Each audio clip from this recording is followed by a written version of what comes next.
So here we are in the final week of 2020, you guys. We are in the home stretch. 2021 is right around the corner, and I think I speak for a lot of us when I say I cannot wait to get this year behind us and move on to the next thing. And with 2020 being almost over, and considering how weird and strange and impacted the whole year in the world of video games was, I thought it would be fun to look back on the year and focus on Nintendo, of course, because that's what we do here on this channel. We obviously talk about video games, and we, of course, focus on Nintendo, my favorite company, and a lot of your guys, I know, your favorite company. And I think doing a year in review of sorts for Nintendo will actually be pretty interesting, because it was such an abnormal year.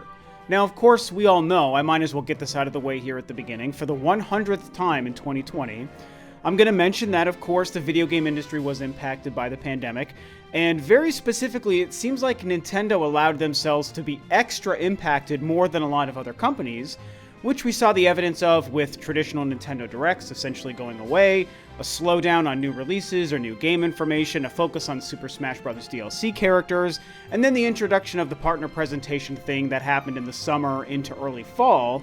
A lot of these different things just showed us that really Nintendo struggled to work their normal business and their normal information and game release structure during this pandemic, which has to be seen as okay. You know, it's hard to hold that against anybody, but when we look back on the year, I think it's fair to consider that and factor that into how we maybe think it turned out. So if I was just going to give you the broad stroke thought that I have about Nintendo in 2020, overall, quick thought without too much behind it, I would say they had an okay year. Even though I know the pandemic made it hard for them and whatever, I'm still not going to allow that to change the end result.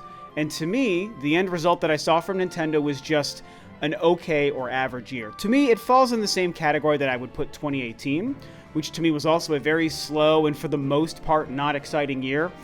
If my memory serves me, the most exciting things, just for me personally in 2018, were Octopath Traveler and Super Smash Bros. Ultimate. Those were huge games that absolutely helped make my year so fantastic. I adore Octopath Traveler. I think it's one of the best Switch titles. And Smash Bros. Ultimate, I mean, come on. That game is so incredible. So much content. We are still getting content for that game. So, there was a couple of things in 2018 that for sure were exciting, but I feel like it really was still the slowest year yet. In 2020, I think they maybe had a slightly more productive year, just talking about Nintendo specifically, but it still was slower than I think a lot of us wanted. And so pandemic or not, it's an unfortunate thing and we have to factor that in, so I see it as just an okay year. Now, obviously, one of the things that really hurts when we think about how slow 2020 was for Nintendo specifically, and again, I'm not talking about sales, okay? Let's get one thing out of the way. The sales, the money, and the revenue Nintendo did in 2020 was astronomical, fan-freaking-tastic. They found a great path through this pandemic to, while not releasing a lot of stuff, manage to have a lot of sales and make a lot of money. So on the business side, they killed it. So I'm not talking about that stuff. But when we talk about, again, just the release, the hype, the excitement, the Nintendo Directs, all that stuff, I think that one of the hardest things for us to realize when we think about how that part of Nintendo was slow is the fact that I myself, and I think maybe some other people, were kind of expecting a fairly big year for Nintendo. I mean, we thought we were going to get a new Metroid game. Were we going to see the Metroid Prime trilogy? Was Zelda Breath of the Wild 2 going to come out this year? Were we going to get a Nintendo Switch Pro or some sort of other new hardware? Maybe we would see Metroid Prime 4 footage for the first time, a brand new Mario Kart. I mean, the list goes on and on. I think a lot of people, and again, this is me, thought going into 2020 that we were preparing for a really big, exciting, packed year. And obviously it turned out to be the opposite for all the reasons that we already discussed. What's kind of neat about that is maybe now we can expect the same big year we thought 2020 was going to be to now become 2021. So maybe next year is going to be really exciting. I think a lot of us suspect that. But it does feel like in 2020 we maybe lost a potential slam bang year from Nintendo because of external factors. Now, as I already mentioned, one of the big losses it feels like we all had in 2020 was the traditional Nintendo Direct format and the traditional Nintendo Direct schedule. Of course, I know a lot of people might chime in and say, Rob, they did a bunch of Nintendo Directs this year. Didn't you see them all? There were so many.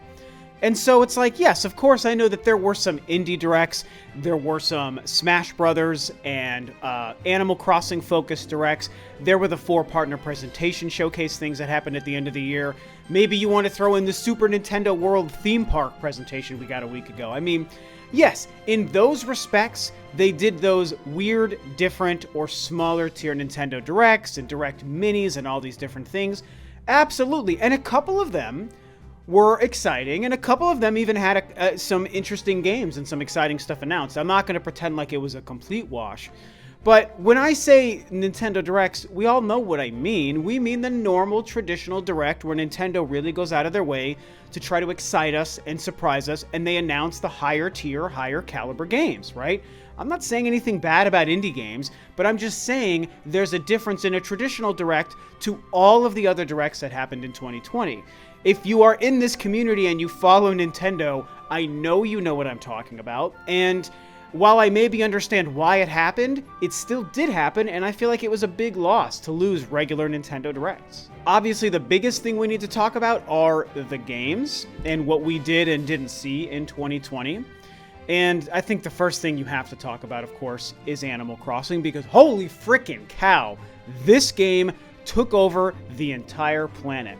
And a lot of you guys who know me already know I'm not even an Animal Crossing fan. I haven't played the game. I have no interest in the game. It is not a franchise for me. I have nothing against it, okay? But it's just not for me. My fiance loves it, though. She has it. She loves the game. She's put in like 1 million hours and stuff already. So I know it's a great game, but more than that, it's the fact that it really just took over the mind share of the entire gaming community the whole year. The game has only been on the market for 9 months, and it's already close to selling 30 million units. Are you kidding me?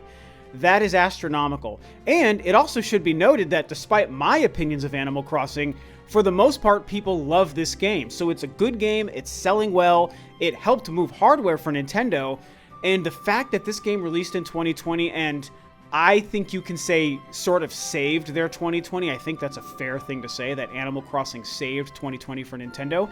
It's a huge feather in their cap. And so just because I'm not a fan of the series doesn't mean I'm not happy about this. In fact, I'm really glad for this game. I'm glad Nintendo had it. I'm glad it performed so well. I'm glad that so many of you guys out there love this game. I think that's fantastic. That's all I could ever want. I don't need everything to appeal to me. I just need everything to appeal to what it's supposed to appeal to. And it seems like this game hit the mark in every respect.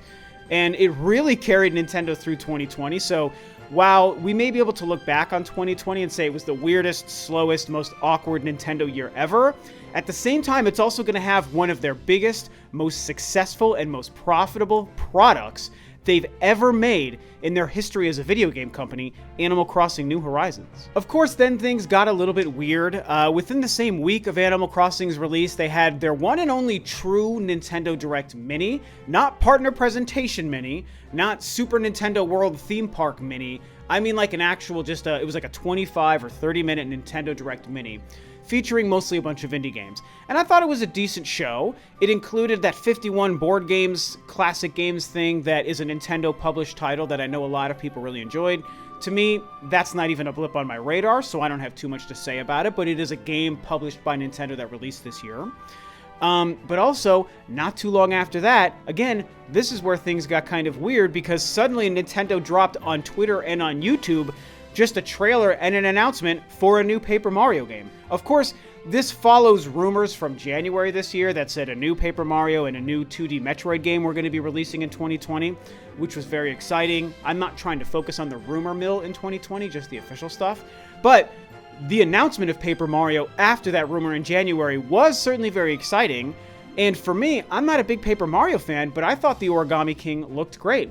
And it was announced for only 2 months down the road to release in July of this year. Like, holy frickin' cow, what is that about, Nintendo? They never do that stuff. Here's a Twitter announcement and a release date in 2 months for a very, very high-profile title. That was crazy, but it was very cool. And I picked up Paper Mario, even though I'm not a huge fan. I played a lot of the game. I've got about 20 or 25 hours into it, and I liked a lot of my time with it. I didn't love it, and I did get bored with it. So while I will admit it didn't capture my attention forever. and I never went back to beat it because I just kind of got bored. But it was still a fine game, and I know one day I will pick it back up and say, okay, let's just play this game to the end.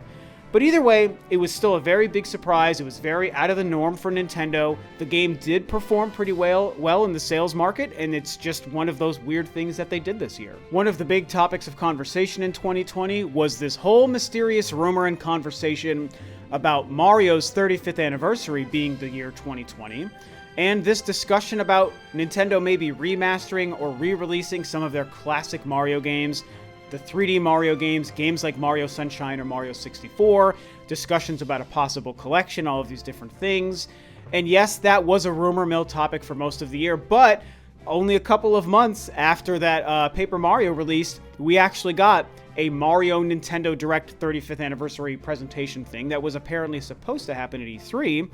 And in that presentation, they confirmed the Super Mario 3D All-Stars collection to release in September, which was HD ports, a collection of Mario 64, Mario Sunshine, and the first Super Mario Galaxy.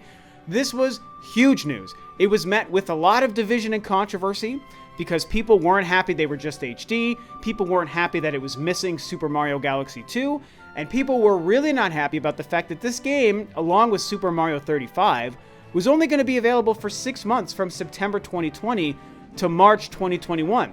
Both physically and digitally, it made no sense.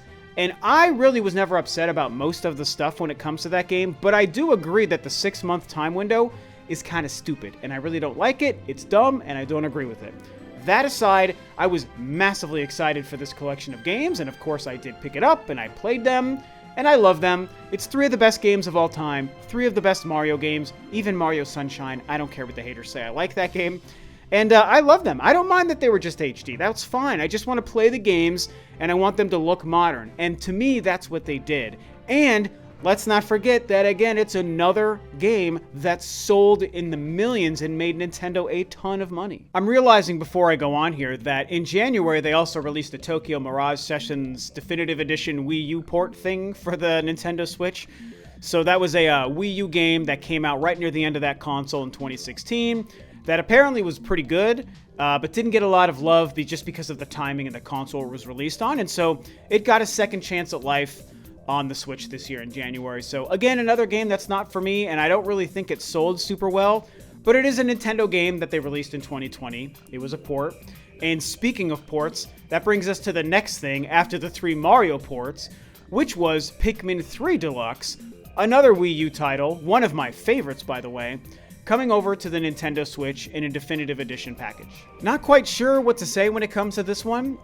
It's tricky for me because, like I said, I love Pikmin 3. In fact, it might even be a top 10 all-time Nintendo-developed video game, in my personal opinion. I adore Pikmin 3, but part of my love for that game was the experience with the gamepad and Wii Remote combined on the Wii U. That is a feature, of course, not possible on the Switch, so to me it was a little bit of a downgrade to bring that game from the Wii U over to the Switch. I don't care if it looks kind of better. I mean, they did add some new content, some new co-op missions, so that is a huge win. Adding new content is a major feather in that game's cap. But the playability to me is a downgrade because of the lack of gamepad. So that's why I myself didn't pick it up or play it. Also because I played that game twice on the Wii U, so it's like, I know that game. It's not like I didn't play it or support it with my money and time. I certainly did back in 2013 when the game released. But it was cool to see this game get a second chance at life. We've all been hoping for a Pikmin 4, and instead of that, we get another port here from Nintendo on Pikmin 3. And it was, there was a lot of conversation about how well it was or wasn't selling. Overall, it seems like at the end of the day, the game has sold okay, but not been a huge hit, which is definitely sad because to me, the game is absolutely fantastic. It is a perfect 10, in my opinion. And after that, after all that summary, we come to the final big major thing that they announced and released in 2020, which was Hyrule Warriors Age of Calamity. An insanely exciting surprise that no one could have seen coming. I said this on my top 10 videos, top 10 games of the year, and I'll say it again.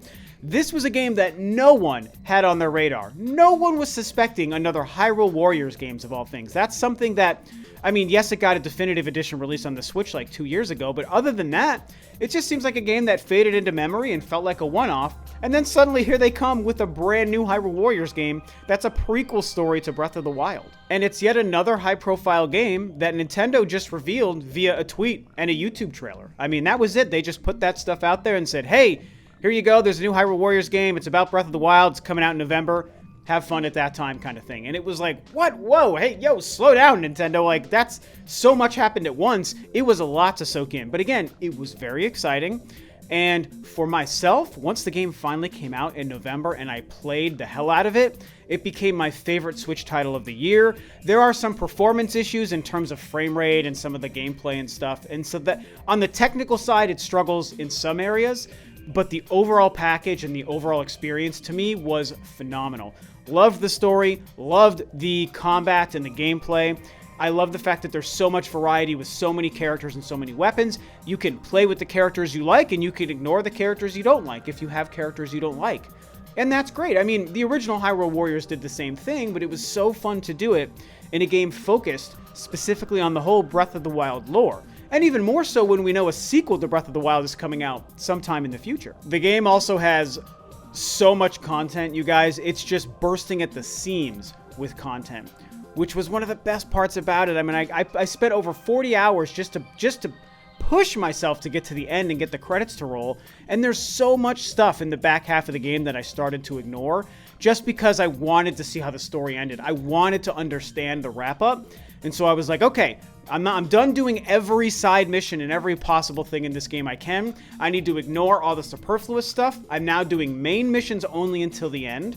And so I've rolled credits, and there's a ton of stuff for me to go back and do. You can put over 100 hours into this game. It's really impressive. And so that became their last big announcement and their last big release that both happened in the year of 2020. Of course, some of their Nintendo Direct presentations throughout the year did feature some fairly big game announcements or release date announcements for next year.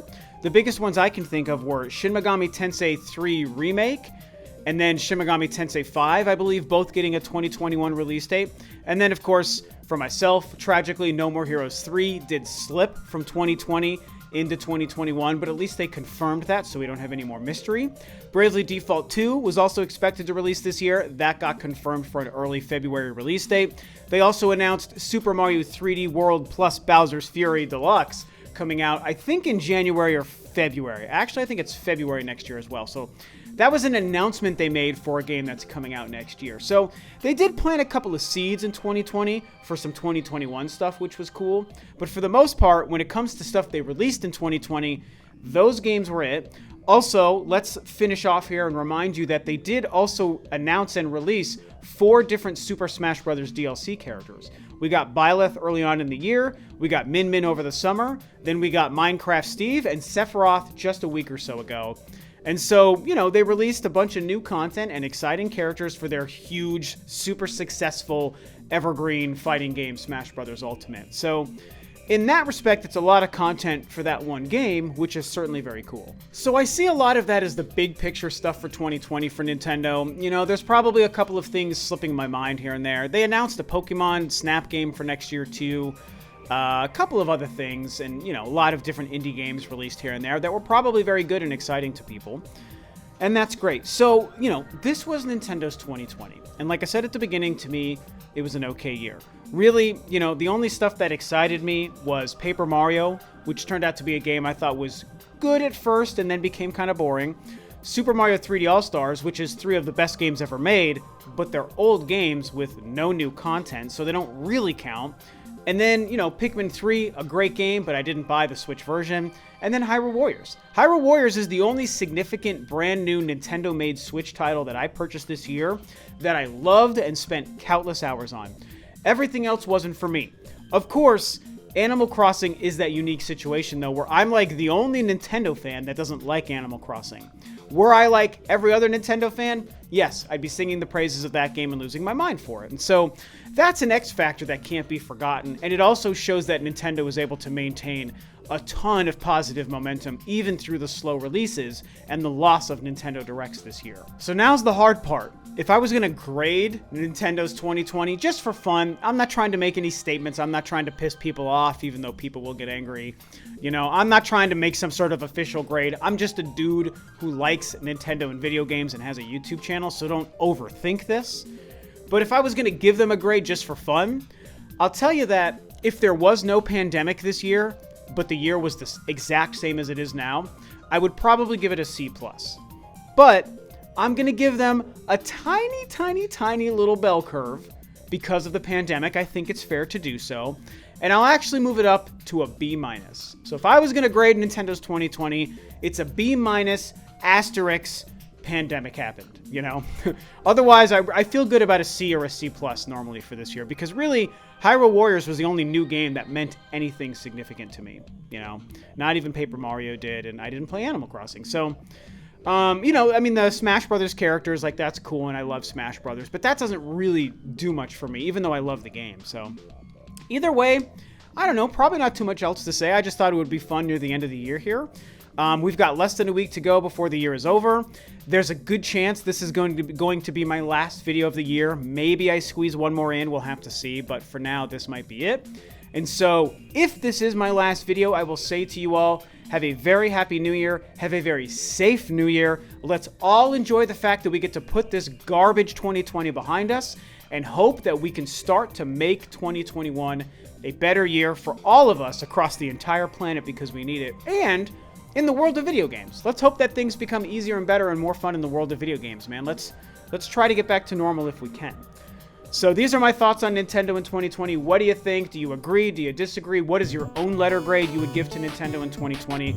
And with that, this video is a wrap. Thanks, of course, as always, for tuning in, guys. This is Rob of Rule of Two Review, and I will catch you next time on another video.